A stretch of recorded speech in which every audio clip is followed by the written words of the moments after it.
한낱 하급 관리였던 그 양영교의 수양딸이었던 그녀가 당 제국의 황제, 그러니까 현종의 며느리가 된 거예요. 갑자기 거기를 어떻게 갔지? 이 양귀비는 어떻게 이렇게 당 제국의 황자와 결혼할 수 있었을까요? 이 양귀비가 황자와 결혼할 수 있었던 첫 번째 비결은 바로 너무나도 빼어난 미모였다라고 먼저 얘기할 수가 있을 것 같아요. 아, 예뻐서.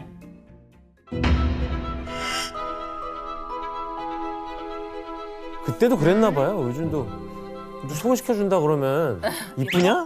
이쁘냐로 시작되는데. 와. 그렇죠. 아마도 외모가 매우 중요했던 것 같죠. 그때도. 양귀비의 이런 빼어난 미모를 알아본 황자가 누구였는지 함께 한번 볼까요?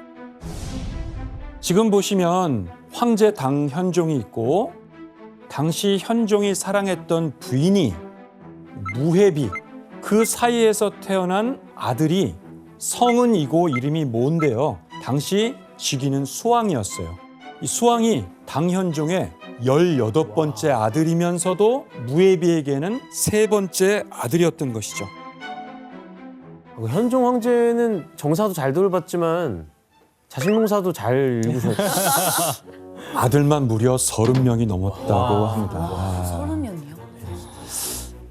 근데 이런 귀한 신분인 수왕과 일개 관리의 수양딸이었던 양귀비가 한 설에 따르면 수왕과 남매지간이었던 공주의 결혼식장에 양귀비가 왔다가 수왕을 만났다는 이야기가 전해지고 있어요.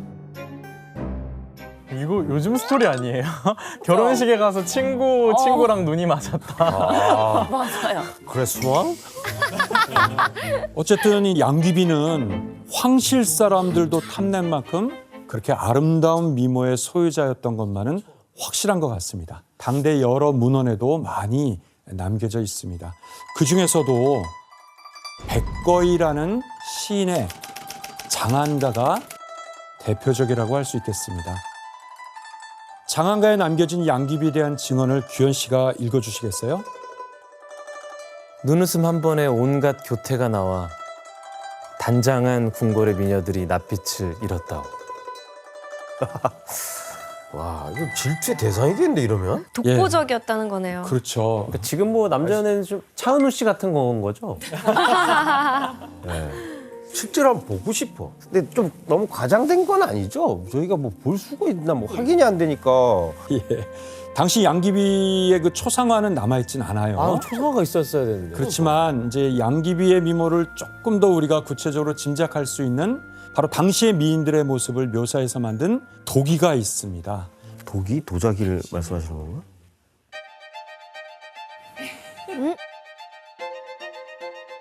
이분이 양귀비 씨를 표현한 이게 독이라고. 당나라 여성.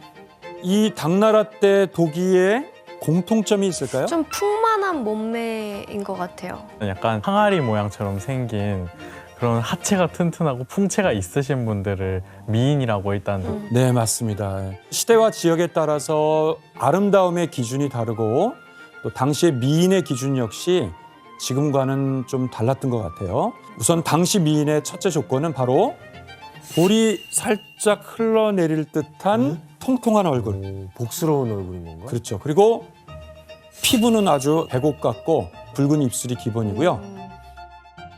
이 머리카락은 크게 묶어서 풍성하게 보이는 거를 강조한 것 같아요. 그때 미의 기준이 이거였으면 양귀비 씨가 거의 이런 느낌이셨다는 거. 그럴 가능성이 매우 높다고 볼 수 있는 거죠.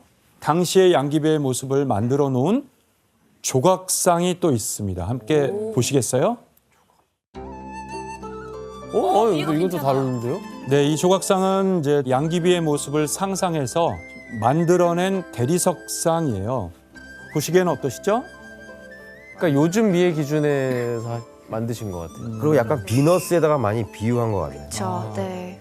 이제 고증에 따르면은 이제 양귀비의 키는 한 155에서 165 사이니까 한 160 정도. 옛날이니까 키가 많이 다 작을 수밖에 없어요. 몸무게는 68kg에서 80kg 사이?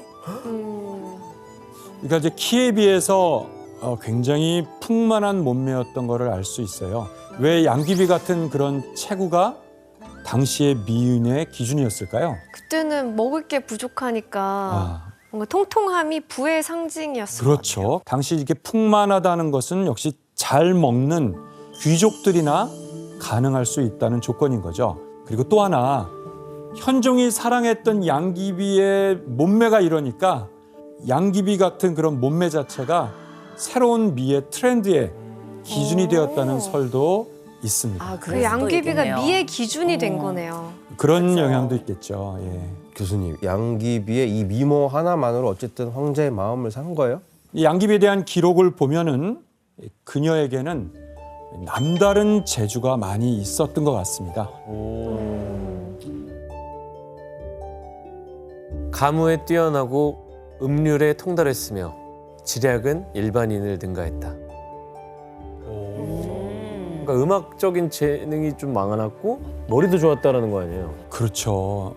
양귀비가 황가의 일원이 된 데는 뛰어난 예술적 재능이 있었다는 거예요.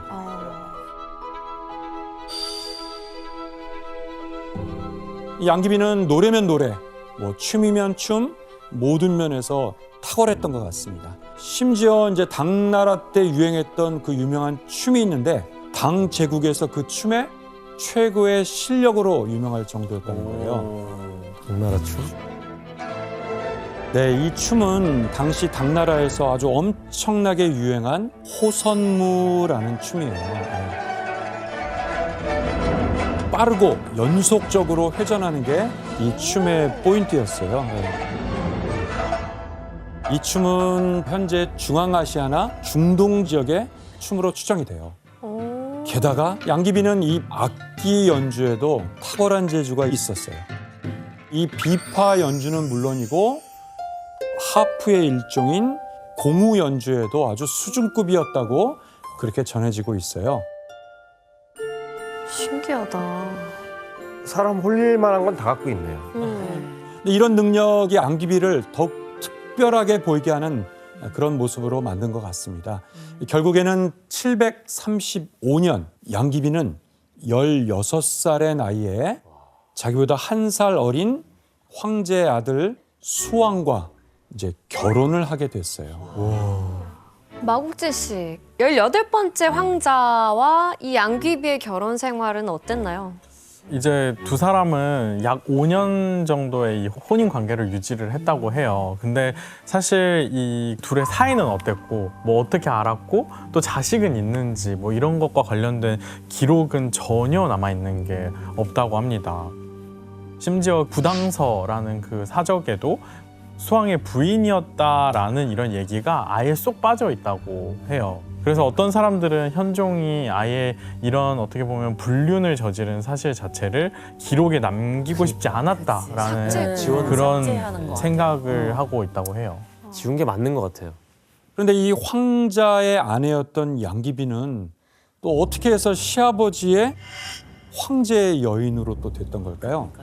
아마 그 계기는 이 현종이 황자가 된 지 이제 24년이 됐을 무렵인 736년경에 현종에게 충격적인 사건이 일어나게 돼요. 그것은 바로 후궁이자 바로 수왕의 어머니인 무해비가 갑자기 세상을 떠나게 된 거예요.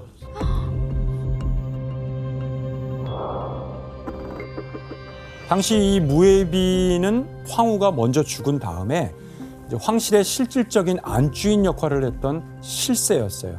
이제 구당서에 따르면은 이 무해비의 인품이 매우 현명하고 또 겸손해서 현종도 그 무해비를 마치 황후처럼 대우해주면서 아꼈다고 해요. 그래서 이 무해비를 향한 황제의 총애에 또 친아들인 수왕과 그의 아내 양귀비 앞에는 장밋빛 미래가 펼쳐지는 듯했죠. 그런데 그 현명했던 무해비도 굉장한 욕심을 부리기 시작했어요. 왜냐하면 자신이 낳은 아들을 태자의 자리에 올리고 싶어 한 거예요. 그래서 실제 당시의 태자와 다른 2명의 황자가 반란을 일으키고 있다는 음모를 꾸미게 된 거예요. 모함했구나. 무에비의 이런 음모와 계획은 성공했을까요? 아니겠죠. 아니죠. 성공했을 것 같아요. 이 계획은 실패하게 됩니다. 태자와 두 황자는 폐위당해서 모두 죽음을 맞았지만 그녀의 자녀가 태자가 되지는 못한 거예요. 그리고 무에비는 그 사건이 있은 얼마 후에 여러 날을 앓다가 결국 40살이 될 즈음에 죽음을 맞고 말았습니다. 이 일로 양귀비의 남편인 수왕을 포함해서 그 무에비의 이 자녀들은 강력한 정치적 후원자를 잃게 되고 권력에서 소외되는 상황을 맞게 된 거죠. 야, 이제 그렇다면 이 총애하던 후궁 무에비를 잃은 현종의 마음은 어땠을까요? 가슴이 미어지죠. 사랑했던 와이프인데. 맞습니다. 이 현종은 이제 큰 상심에 빠진 채 오랫동안 슬픔에 잠겨 있게 돼요. 심지어 국정까지 재상에게 나라를 거의 맡기면서 방임하게 되었다라고 볼 수가 있는 거죠. 슬픔에 빠졌구나. 여기서 퀴즈를 하나 내겠습니다. 상심에 빠진 현종을 위해서 신하들이 전국을 돌면서 찾아다닌 것은 무엇일까요? 너무 쉽잖아요. 쉽다고요? 너무 쉽죠? 왜요? 아니 지금 가장 아끼던 어떻게 보면 와이프가 떠난 거잖아요. 더 아낄 만한 손을 드시고 정답. 네, 규현 씨. 무예비를 대체할 수 있을 정도의 훌륭한 여성분을 섭외를 하는 거죠. 말도 안 돼요. 훌륭한 여성은 어떤 여성일까요? 굉장히 미모도 뛰어나고 마음도 어질고. 재색을 겸비한. 그게 대처가 돼요? 지금 막 떠는 사람이 죽었는데. 왜냐면 만족이 안 되는 거야. 그럼 딱 죽었으니까 황제님 여기 어떻습니까? 이런다고? 왜 신하들은 그럴 수 있죠. 죽자마자 그래 이분 괜찮다 이런다고 황제가? 현종은 안 그러겠죠. 신하들은 그러겠죠. 정답 일단 외치시죠, 교수님. 네, 규현 씨. 정답입니다. 이제 재밌는 오답을 좀 해볼까요? 됐어요. 네가 하세요. 네, 신하들은 이제 무예비 대신에 현종의 옆자리를 대신 채워줄 그런 미녀를 이제 찾아 나선 거죠.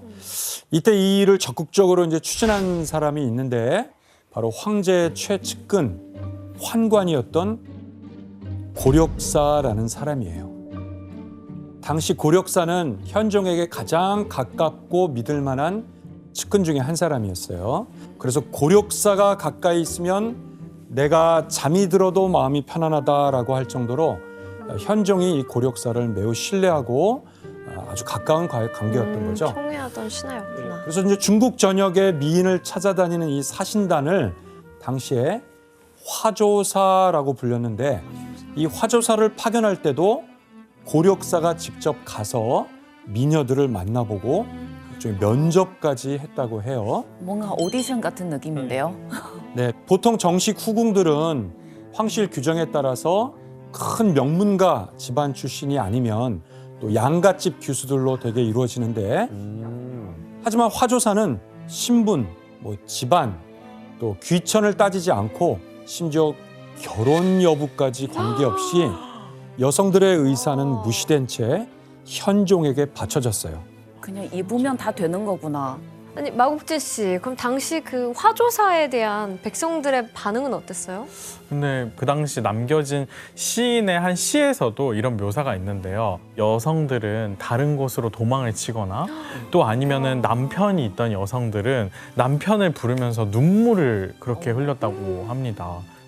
근데 또 반대로 자기 딸이나 와이프 데리고 화조사 데리고 좋아하는 사람도 있어요. 그게 뭐냐면 황제의 눈이 들어오면 자기한테도 뭐라도 떨어지는 거 생각하고 그래서 벼슬을 좀 먼 사람이죠. 하지만 이 화조사가 그다지 이렇게 성공적이진 않았던 것 같아요. 예. 현종은 외모는 물론이고 굉장히 교양과 예술적 조예가 높아야만 현종의 마음에 들었던 거예요. 그러던 어느 날 현종은 뛰어난 미모와 예술적 재능을 겸비한 바로 그 여성이 있다는 얘기를 듣게 된 거죠. 아유, 점점 흐름이 글로 가네요. 그렇죠. 바로 며느리 양귀비였던 겁니다. 야, 아니 근데 이게 자기 아들의 부인이잖아요. 말이 안 되죠. 그렇죠. 우리의 상식으로는 잘 이해가 되지 않는 부분입니다. 심지어 양귀비는 가장 총애했던 그 무예비 사이에서 낳은 그 아들의 아내잖아요. 그렇죠. 하지만 당시에 제국의 황제는 갖지 못할 것이 없는 하늘 아래 가장 높은 존재고 절대 권력자라고 할 수 있어요. 무소불위의 권력. 결국 현종은 그 온천궁에 연회를 열고 며느리인 양귀비를 불러들이게 돼요. 그래서 이제 두 사람의 첫 만남이 이루어지게 된 거예요. 묘하다.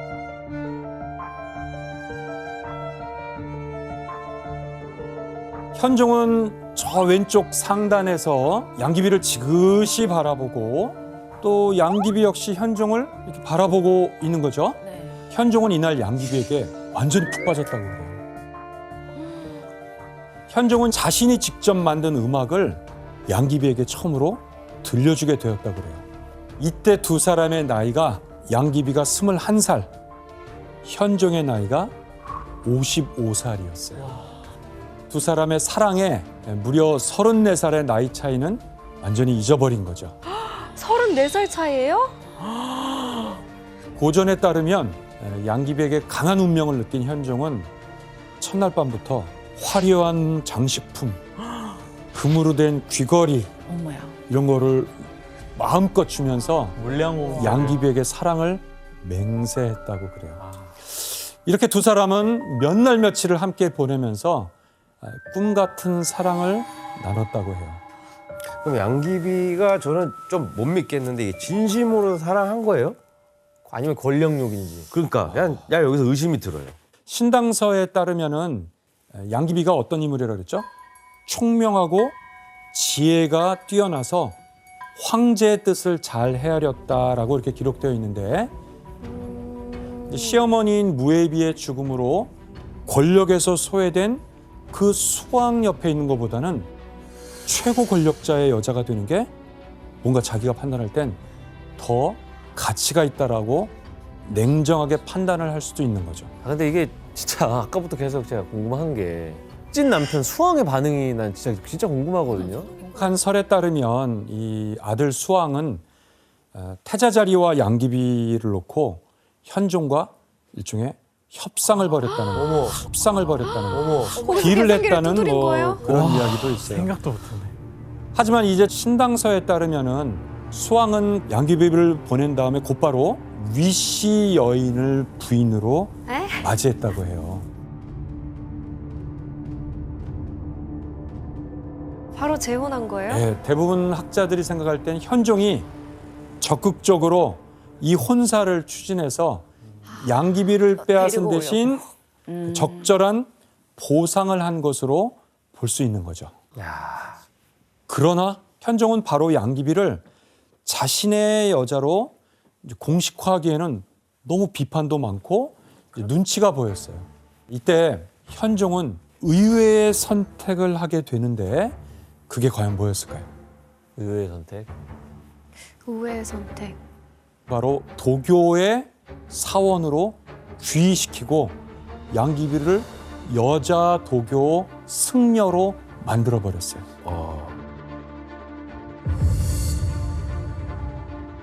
도교는 쉽게 말하면 누구나 신선이 될 수 있다는 그런 꿈을 안겨주는 종교인데요. 당 현종은 도교를 매우 숭상했는데 이런 사상 때문에 당 제국의 황궁 안에 그 황궁 안에 도교 사원이 있을 정도로 큰 인기를 끌었던 거죠. 근데 이제 신선이 된다는 거는 마치 현실 세계를 벗어나는 거고 또 새로운 사람이 될 수 있다는 그런 의미거든요. 현종이 노린 건 바로 그 점이에요. 양귀비를 도교에 귀의시켜 도사로 만들면 며느리였던 사실을 완전히 없애고. 신분을 없애면서 일종의 신분 세탁을 하게 된 거죠.